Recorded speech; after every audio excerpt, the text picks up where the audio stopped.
Optimalisasi budidaya jagung di lahan pasir. Assalamualaikum warahmatullahi wabarakatuh.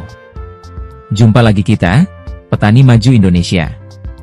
Semoga kita semua berada dalam keadaan sehat walafiat, dan tidak kurang suatu apapun. Petani Maju Indonesia. Lahan marginal, seperti tanah berpasir, seringkali dianggap sulit untuk dijadikan lahan produktif. Mengingat level kesuburannya yang rendah, dan kemampuannya menyimpan air yang terbatas. Padahal, ada peluang besar untuk mengubahnya menjadi aset berharga bagi sektor pertanian, yang hadir sebagai solusi, dengan pendekatan berbasis inovasi, seperti distribusi air yang efisien, dan penggunaan sumber daya secara berkelanjutan. Tanah pasir memiliki ciri khas yang mudah dikenali, baik secara fisik maupun kimia. Secara fisik, tanah ini didominasi oleh partikel kasar dengan ukuran besar, yang memberikan sifat berongga dan longgar. Akibatnya, tanah pasir memiliki kemampuan retensi air yang rendah, sehingga air dan nutrisi mudah tercuci. Secara kimia, tanah pasir cenderung memiliki kadar bahan organik, dan kapasitas tukar kation yang rendah, membuatnya kurang ideal untuk mendukung pertumbuhan tanaman secara alami. Tanah jenis ini banyak ditemukan di daerah beriklim tropis kering, atau wilayah pesisir, di mana vegetasi alami seringkali berupa tanaman tahan kekeringan, seperti kaktus dan semak belukar. Salah satu tantangan terbesar dalam bercocok tanam di tanah pasir adalah risiko kekeringan. Karena kemampuan menyimpan airnya sangat rendah, tanaman yang ditanam di tanah pasir lebih rentan terhadap stres air, terutama pada musim kemarau. Selain masalah air, kurangnya nutrisi dalam tanah pasir juga menjadi kendala utama. Tanaman yang tumbuh di tanah ini sering menunjukkan gejala kekurangan nutrisi, seperti daun menguning, pertumbuhan terhambat, dan hasil panen yang minim. Nutrisi yang diberikan melalui pupuk cenderung cepat hilang akibat pencucian oleh air hujan dan penguapan.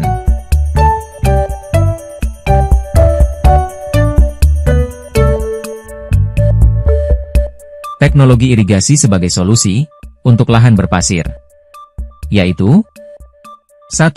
Irigasi sprinkler adalah sistem irigasi modern yang dirancang untuk mendistribusikan air secara merata ke seluruh area pertanian, menyerupai hujan buatan. Prinsip kerja sprinkler cukup sederhana. Air dipompa melalui pipa, kemudian dilepaskan dalam bentuk tetesan kecil melalui nozzle yang berputar atau tetap. Teknologi ini memungkinkan air menyebar secara luas dan efisien. Jenis-jenis sprinkler dan aplikasinya meliputi: A. Sprinkler tetap. Cocok untuk tanaman kecil dengan pola penyiraman tetap. B. Sprinkler berputar. Rotating sprinkler. Ideal untuk lahan besar karena pola semprotannya meluas. C. Sprinkler tekanan rendah. Menghemat energi dan cocok untuk tanaman muda. D. Sprinkler tekanan tinggi. Digunakan untuk tanaman besar atau area yang lebih luas. Keunggulan irigasi sprinkler meliputi: 1. Efisiensi penggunaan air. Air didistribusikan secara terkendali dan merata, mengurangi risiko pemborosan akibat penguapan atau rembesan berlebih. 2. Peningkatan produktivitas. Tanaman mendapatkan pasokan air yang konsisten dan merata, membantu pertumbuhan optimal. 3. Pengurangan biaya tenaga kerja. Otomatisasi, mengurangi ketergantungan pada tenaga kerja dan menghemat biaya operasional.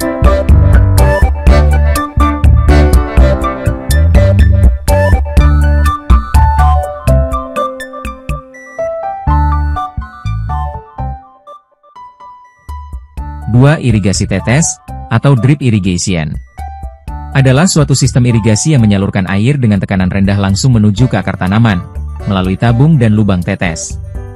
Pasokan air yang mengalir melalui sistem irigasi ini akan menuju ke area akar setetes demi setetes secara perlahan.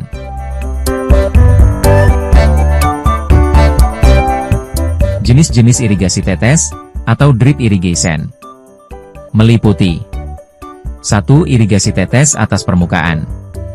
Irigasi ini biasanya meletakkan tandon atau penampung air di atas permukaan tanah. Karena itu, air akan menetes ke bawah permukaan lahan. 2. Irigasi tetes bawah permukaan. Irigasi ini biasanya meletakkan penampung air di dalam tanah atau di kubur. Nantinya, air yang ada pada tanaman akan menetes dari samping tandon dan selanjutnya merembes ke akar tanaman.